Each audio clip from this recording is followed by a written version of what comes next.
Ready, ready, rolling.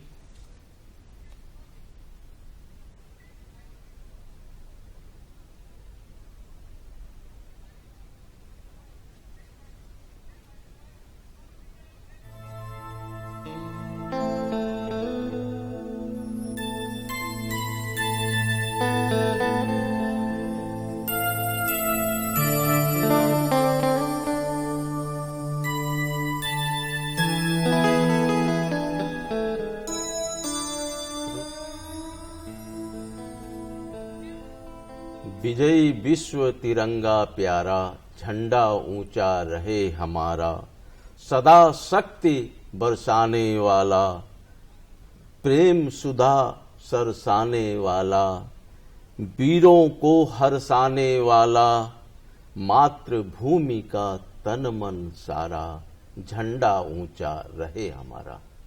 नमस्कार। जी हां, हर घर तिरंगा कार्यक्रम में आप सभी दर्शकों का स्वागत है। जैसा कि आप जानते हैं कि पूरा देश आजादी का अमृत महोत्सव मना रहा है और इस महान आयोजन में तिरंगे की पहचान, तिरंगे के स्वाभिमान को आम आदमी से कनेक्ट करने के लिए, जोड़ने के लिए आदरणीय प्रधानमंत्री श्री नरेंद्र मोदी जी ने देशवासियों से आह्वान किया है, हर घर तिरंगा नारा दिया है। यह सिर्फ एक नारा नहीं है, यह सिर्फ एक आह्वान नहीं है, यह है तिरंगे के साथ पूरे देशवासियों को जोड़ना, अंदर से, मन से, हृदय से। तिरंगा फहराना 15 अगस्त हो, 26 जनवरी हो, यह महज एक औपचारिक कार्य नहीं है। हर देशवासी में देशभक्ति की भावना प्रबल हो, उफान ले और उसे कनेक्ट करने के लिए, उसे जोड़ने के लिए हर घर तिरंगा का आह्वान किया गया है। और यह उम्मीद की जाती है कि पूरे देश का प्राय हर नागरिक तिरंगा को, जिस पर वह शान करता है, फक्र करता है, गर्व करता है, 13 से 15 अगस्त के बीच तिरंगा फहरा रहा है। यह प्रमाण है और इसी भावना को ध्यान में रखकर हर घर तिरंगा का आह्वान किया गया था। जो दिख रहा, प्रकट है, सामने है, साक्षात है। आज के इस विषय पर बातचीत करने के लिए हमारे साथ दो विशेष मेहमान हैं। हमारे साथ हैं रवि अजीत सरिया, आप लेखक हैं और श्री मारवाड़ी पुस्तकालय के अध्यक्ष हैं। हमारी दूसरी मेहमान हैं श्रीमती मंजुलता शर्मा, शिक्षिका हैं, लेखिका हैं और विभिन्न सामाजिक संगठनों के साथ जुड़ी हुई हैं। मधुलता जी, हर घर तिरंगा और इसके पीछे की जो भावना है, आपके शब्दों में मैं चाहूंगा सुनना। शुक्रिया। ये जो आप तिरंगे की बात कर रहे हैं, जैसे अभी आपने कहा कि ये हमारी आन बान शान का प्रतीक है। वास्तव में तिरंगे को देखने मात्र से ही मन में एक गरिमा का भान होता है।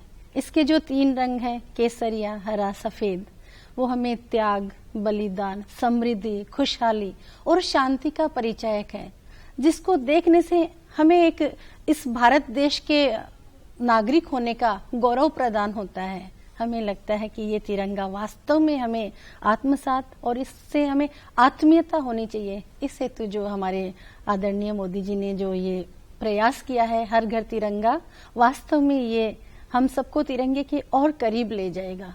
आम लोगों में तिरंगे के प्रति सम्मान तो है, पर उसमें कुछ औपचारिकता झलकती है। वास्तव में उसमें आत्मीयता लाने के लिए जरूरी है कि तिरंगे को घर घर फहराया जाए, इसके सम्मान को और बढ़ाया जाए। मैं 2 शब्दों में अपनी पंक्तियों में कह रही हूँ, बहुत प्यार करते हैं भारत को हम, बहुत प्यार करते हैं, भारत को हम तिरंगे की खाते हैं हम तो कसम। बस इसी प्यार को बनाए रखने के लिए हमें पहले तिरंगे का सम्मान करना होगा और उसे आत्मसात करना होगा। इस हेतु हर घर तिरंगा इस अभियान को हम पूरी जोर से आगे बढ़ाएं। और आमजन से भी ये मैं एक और बात कहना चाहूंगी, तिरंगा फहराना, उसको सम्मान देना तो हम करते हैं, लेकिन दूसरे दिन उन तिरंगों को बहुत ही सम्मान के साथ उठाया भी जाए, उन्हें यहाँ वहाँ न गिराया जाए, न रखा जाए। रवि अजीत सरिया जी। रवि जी, जब बर्मिंघम में कॉमनवेल्थ के दौरान भारतीय तिरंगा स्वर्ण पदक विजेता के साथ में जब धीरे धीरे उठ रहा था ऊपर, साथ में राष्ट्रीय गान बज रहा था, तो एकाएक मन में ऐसी खुशी आई, पूरे रोंगटे खड़े हो गए। और मैं कल्पना में आपको बयान नहीं कर सकता वह समय कितना एक स्वर्णिम अवसर था मेरे लिए। मैं 2 दिन पहले से ये जो इस क्षण आया मेरे जीवन में, मुझे बहुत खुशी हुई देख के कि भारतीय तिरंगा उठ रहा है ऊपर, राष्ट्रीय गान बज रहा है, हमारे देश का एक एथलीट वहाँ पर खड़ा होके गोल्ड ले रहा है। कितना मधुर, मतलब मन में एक मधुर वाणी, मधुर सा संगीत गूंज चुका था मन में। ये बहुत अच्छा अवसर था। तो तिरंगा जो है वो सदा ऊपर रहे, चाहे खेल में हो चाहे कहीं भी हो। और एक बात बोलूं, जब तेंजिंग नोर्गे ने प्रथम बार हिमालय पर्वत माउंट एवरेस्ट पर तिरंगा लहराया था 1952 में शायद, तो कितनी बड़ी खुशी हुई थी। पूरे वर्ल्ड में, पूरे विश्व में वो तिरंगा दिख रहा था सबसे ऊपर चोटी पर। तो तिरंगे की जो शान है वो हमेशा बनी रहेगी, हर देशवासी के मन में बनी रहेगी। जब कनकलता, शहीद कनकलता, हमारे कनकलता बरुआ, जब 1942 में जब भारत छोड़ो आंदोलन गांधी जी के आह्वान पर शुरू हुआ था, तो उस समय यह पूरे देश में लहर उठ चुकी थी कि तिरंगा फहराना है, चाहे वह सरकारी इमारतों पर, चाहे वह पुलिस स्टेशन पर, कहीं भी तिरंगा फहराना है। तो हमारी कनकलता बरुआ गई, एक प्रोसेशन लीड करा उन्होंने कि मुझे गोपुर की एक पुलिस स्टेशन पर तिरंगा लहराना है। वो तिरंगा, उस समय तिरंगा लहराना, तिरंगा फहराना निषेध था। तो जो पुलिस अधिकारी थे वो हिंदू पुलिस अधिकारी थे, मतलब भारतीय पुलिस अधिकारी थे, कोई सोम करके थे। उन्होंने मना किया कि नहीं, आप तिरंगा नहीं फहरा सकते, लेकिन वो नहीं मानी। वो अपने दल बल के साथ बढ़ती चली गई और तिरंगा उन्होंने फहरा दिया। और तिरंगा फहराने के बाद इन्होंने, पुलिस वालों ने ऊपर गोली दागी और वहीं पर वो स्थान पर निधन हो गया। तो कहने का मतलब है तिरंगे और महात्मा गांधी ने जब ये आंदोलन किया, नमक आंदोलन, उस समय से तिरंगे की बात, तिरंगा लेके चलना, एक दल के साथ बहुत से लोग जुड़ जाना, कारवां बढ़ता गया, लोग जुड़ते गए, कारवां बड़ा होता गया। यही चीजें हमें आज धरातल पे दिखाई पड़ रही है कि हर घर तिरंगा, हर घर तिरंगा जी की बात हम कर रहे हैं। इसलिए ही कर रहे हैं कि देश भर में तिरंगे के प्रति जो सम्मान है, तिरंगे की जो आन बान शान है, वो एक साथ दिखाई पड़े 13 से 15 तारीख के बीच में। जिन लोगों को तिरंगे बारे में नहीं पता, उनको भी पता चले कि केसरिया रंग क्या चीज है और सफेद रंग क्या चीज है और हरा क्या चीज दर्शाता है। तो यह एक बड़े सम्मान की बात होगी कि कोई भी तिरंगा लेके चलेगा, कोई भी तिरंगा लेके फहराएगा, बड़े सम्मान की बात होगी। पूरे देश में एक एकता की जो एक लहर जो गूंजेगी, सामने आएगी, वो देखने लायक होगी 13 से 15 के बीच में। देखिए क्या है कि ये अभियान चल रहा है, 13 तारीख से अभियान आरंभ हुआ है और 15 अगस्त तक चलेगा। इसके पीछे की जो मूल भावना ये है कि लोगों को तिरंगे की भावना से जोड़ना, एक अपनापा महसूस कराना, एक भावनात्मक रिश्ता उस तिरंगे के साथ जोड़ना। यह महज ये नहीं है कि 15 अगस्त आने वाला है, 15 अगस्त का दिन आता है, लोग एक औपचारिकता की तरह तिरंगा फहरा देते हैं। वह नहीं। यह जो 13 तारीख से जो आरंभ हुआ हर घर तिरंगा और जो 15 अगस्त तक चलेगा, इसके लिए जो फ्लैग कोड है, जो नियम थे, उसमें भी परिवर्तन किए गए, ताकि आप, अगर आपने 13 अगस्त को झंडा फहरा दिया है तो आप वो झंडा को लगे रहने दीजिए, ध्वज फहरता रहे। और फिर 15 अगस्त की संध्या को जैसे आप झंडे को समेटते हैं पूरे सम्मान के साथ, तो वो कहीं ना कहीं पूरे देशवासियों को, और खास करके आज की जो युवा पीढ़ी है, स्कूल, कॉलेज और इस तरह के प्रतिष्ठानों में एक औपचारिकता रही है। लेकिन हर घर तिरंगा का जो मूल जो उद्देश्य है वो यही है कि भावनात्मक रिश्ता जोड़ना। आप मंजू जी कैसे देखती हैं? बिल्कुल सही कहा आपने।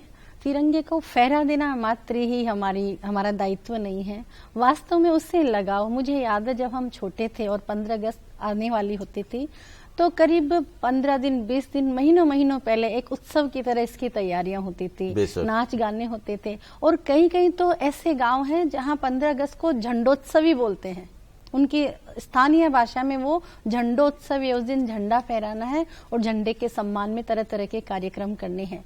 ऐसा ही जोश जो पहले मैंने यहाँ नहीं देखा था, असम में कुछ सालों से ही ये जोश जो तिरंगा फहराना और ऐसे कॉमनली शुरू ज्यादा दिखने माने इतना चाव इतना नहीं, उसके पीछे जो उग्रवाद का जो एक भय था बीच में, बाइकॉट की विभिन्न संगठनों द्वारा बहिष्कार की धमकी देना और नहीं तो फिर हिंसक गतिविधियों को अंजाम देने की धमकी, तो लोग भयवश बहुत ही सीमित वे में इसका आयोजन करते थे भय से। लेकिन जैसे ही हमारे सुरक्षा बलों ने देश में और हमारी सरकारों ने मिलकर देश में अमन चैन बहाली की, कानून व्यवस्था की स्थिति सुधरी, तो वो भावना फिर से लोग प्रकट करने लगे, साहस करने लगे।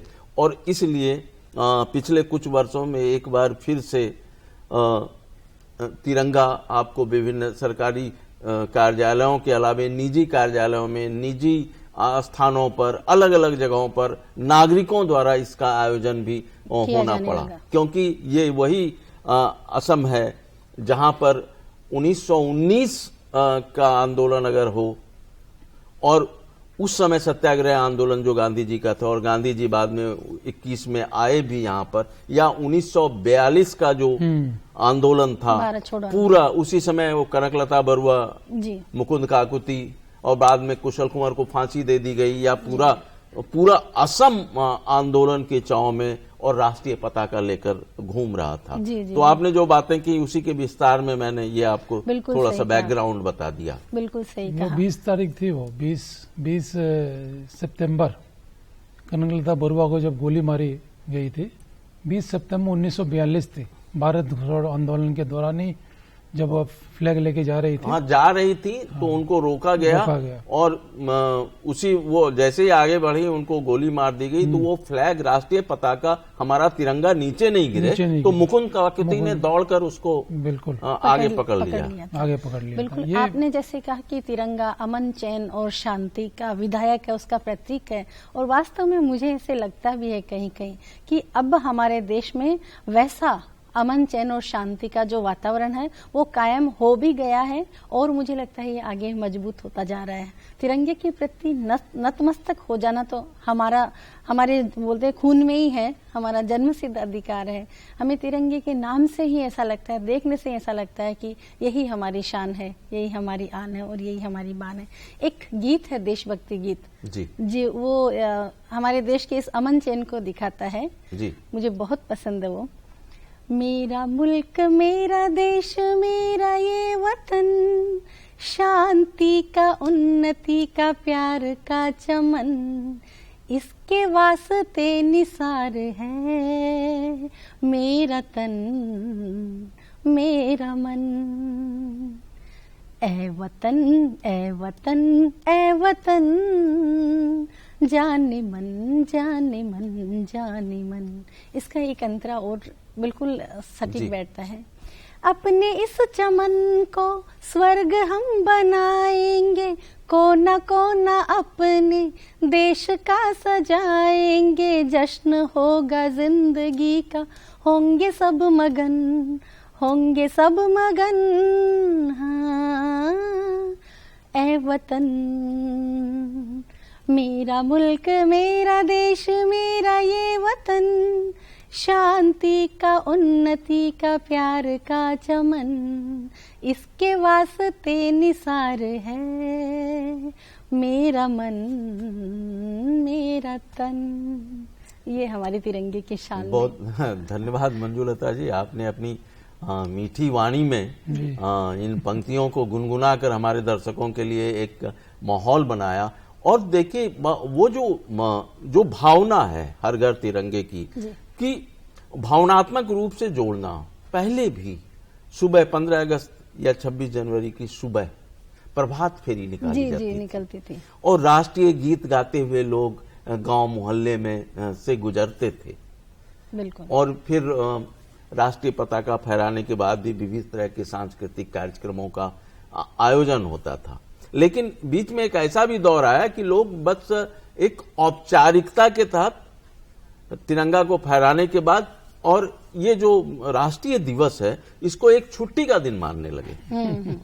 जैसे ही तिरंगे का काम हुआ, हाँ, पूरा दिन फहराने छुट्टी। का, उसके बाद वो छुट्टी का दिन, एक अवकाश का दिवस मानने लगे। जबकि ये राष्ट्रीय अवकाश घोषित इसलिए किया गया था कि लोग इन चीजों पर मंथन करें, चर्चा करें, इस तरह की गतिविधियों में शामिल हों। अलग अलग खेल कूद की प्रतियोगिताएं होती हैं, कराई जाती हैं। जी, जी। इसके अलावे राष्ट्रीय थीम पर भाषण प्रतियोगिता, राष्ट्रीय जो गान है उसकी प्रतियोगिता की कौन कब कितना परफेक्ट करता है, उसमें सबसे अच्छा जो गाया जाता है, गाते हैं बच्चे, उस टीम को पुरस्कार मिलता है। ये सारी ये भावना थी, ये एक्टिविटीज थी। और एक बार फिर से यह जो हर घर तिरंगा जो आह्वान है प्रधानमंत्री का, ये सिर्फ तिरंगा फहराने का आह्वान नहीं है। बिल्कुल। इसके साथ जो राष्ट्रीय भावना से जुड़ी जो गतिविधियां हैं, चित्र प्रतियोगिता, तिरंगे की चित्र प्रतियोगिता स्कूली बच्चों के बीच आयोजित किया जा रहा है, और हो भी रहा है जी। ये इस बार जब से ये अभियान आरंभ हुआ है, और इस तरह की गतिविधियां, भाषण प्रतियोगिता, तो कहीं ना, और जब आज की युवा पीढ़ी इन चीजों के साथ जुड़ती है, स्कूली छात्र छात्राएं, यही तो आने वाली पीढ़ी है, आने वाले हमारे देश के नागरिक तो यही बनेंगे ना जी। तो उनमें अगर आज से नींव डाल दी जाए, एक बीज राष्ट्रीयता का रोप दिया जाए, एक बिरवा लगा दिया जाए, तो वही चीजें आगे जाकर वो देश के नागरिक बनेंगे जिनके अंदर राष्ट्रीयता की भावना कूट कूट कर भरी होगी। रवि जी, देखिए, मुझे याद है 15 अगस्त के एक दिन एक बार जम्मू एंड कश्मीर में जब हमारे होम मिनिस्टर झंडा फहराने गए थे, तो बड़ा हादसा हो गया था।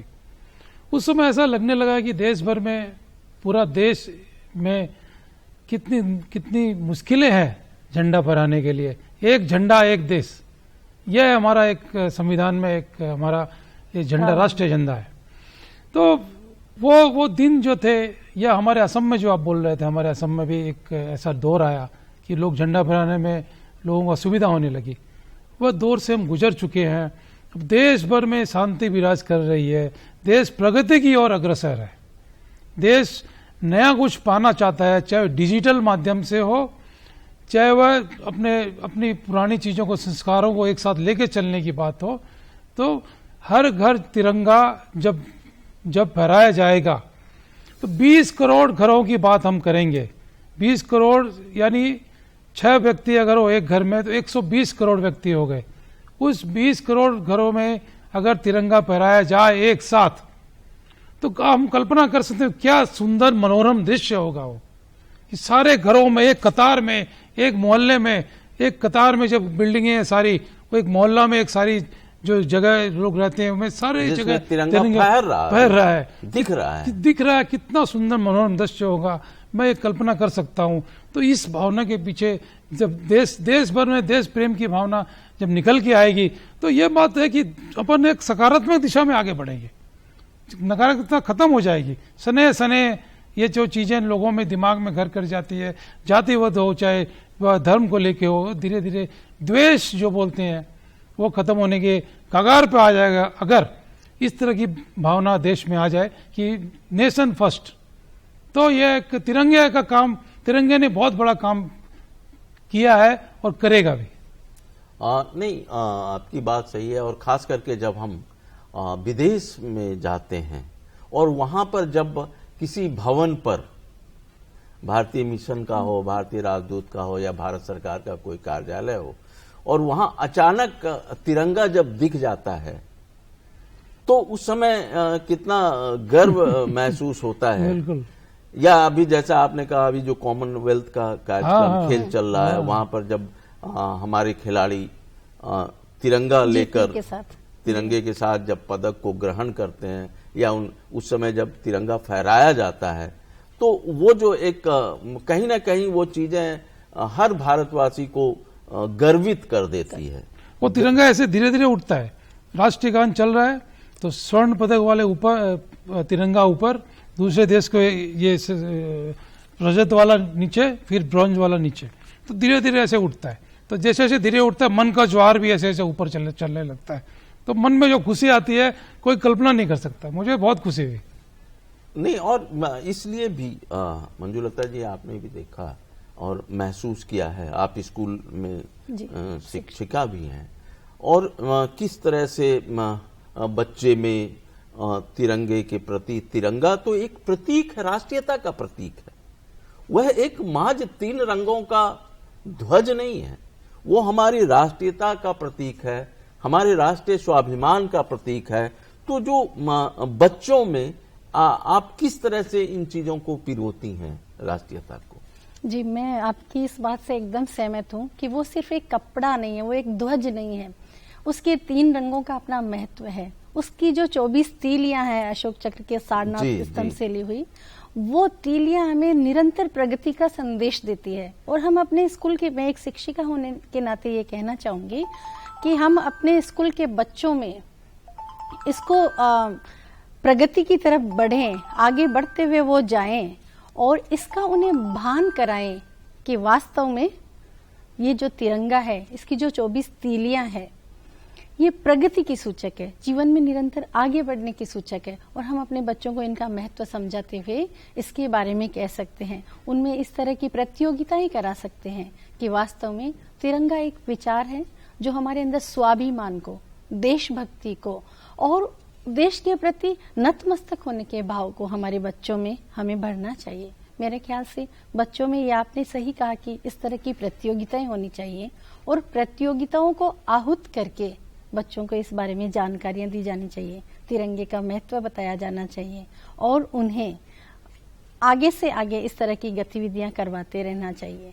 क्योंकि नहीं, आपने बहुत सही बात रखी जो आज की युवा पीढ़ी को भी, जो लोग, वैसे तो इंटरनेट का युग है, इंटरनेट पर सारी सूचनाएं सब कुछ उपलब्ध है, लेकिन आम जानकारी के लिए आपने जैसे कहा कि जो हमारा तिरंगा है, हरा हमारी धरती की हरियाली, ये जो सफेद का जो है केसरिया रंग और वो जो बीच में अशोक चक्र है, जो तीली है, एक एक तीली का क्या अर्थ है, क्यों इतनी ही तीलियां रखी गई, क्या है उसके सारनाथ का के पीछे की क्या कहानी है। मुझे लगता है कि ये जो हर घर तिरंगा कार्यक्रम है, इसके बहाने हमें इन सारी बातों पर भी विस्तार से चर्चा करने का मौका मिला है और इसके बहाने हम कहीं ना कहीं भावनात्मक रूप से जो एक औपचारिकता थी, उस औपचारिकता की जगह एक भावनात्मक पहल, एक भावनात्मक रिश्ता इससे बना है। और आने वाले दिनों में मुझे लगता है कि एक बार फिर से ये जो राष्ट्रीय पताका, इसके महत्व और उसकी जो पूरी बनावट है, उसकी जो पूरी संरचना है, उसके बारे में देश के हर नागरिक को जानने की जरूरत है और जानना भी चाहिए, क्योंकि यह हमारा राष्ट्रीय प्रतीक है, यह हमारी राष्ट्रीय पहचान है। रवि जी, अंत में आपसे मैं एक छोटी सी टिप्पणी चाहूंगा। देखिए, तिरंगे के प्रति जो सम्मान है, हर देशवासी नतमस्तक है। खास करके हमारी जो सुरक्षा बल है, हमारी जो पूरी जो फौज है, उनको एक बहुत बड़ा बल मिलता है। हमेशा देशवासी ये सोचते हैं कि ये हमारे देश की शान है, और हमें इतना गर्व होता है इस तिरंगे को लेकर। कभी भी 15 अगस्त हो, 26 अगस्त, 26 जनवरी हो, तो उस दौरान हम इतने खुश होते हैं कि सुबह से तैयारी करते हैं, हम कार्यक्रम करते हैं। ये सालों से चल रहा है, मुझे बहुत खुशी होती है कभी भी ऐसे प्रोग्राम में करने की। इस बार हमें ज़्यादा खुशी हुई है कि इस तरह के कार्यक्रम आयोजित हुए हैं, और मैं इतना खुश हूँ कि मैं शब्दों में बयान नहीं कर सकता। नहीं, बहुत सही कहा। और मंजुलता जी, एक वाक्य में आपसे अंतिम टिप्पणी चाहूंगा। मैं तो अंत में यही कहूंगी, अपने इस चमन को स्वर्ग हम बनाएंगे, कोना कोना अपने देश का सजाएंगे, जश्न होगा जिंदगी का, होंगे हम मगन इस तिरंगे के संग, इस तिरंगे के संग। नहीं, आपने बहुत सही कहा। और जैसा कि हर घर तिरंगा यह कार्यक्रम आज आप लोगों ने देखा, और हमें भरोसा है कि निश्चित रूप से यह कार्यक्रम आपको पसंद होगा। हम सारे लोग 13 अगस्त से तिरंगा फहरा रहे हैं अपने घरों पर, और 15 अगस्त तक यह अभियान चलेगा। यह महज एक अभियान नहीं है, एक आम आदमी को राष्ट्रीयता के साथ भावनात्मक रिश्ता जोड़ने की एक पहल भी है। आज के इस कार्यक्रम को आप लोगों ने देखा, मुझे उम्मीद है कि कार्यक्रम अच्छा लगा होगा। धन्यवाद।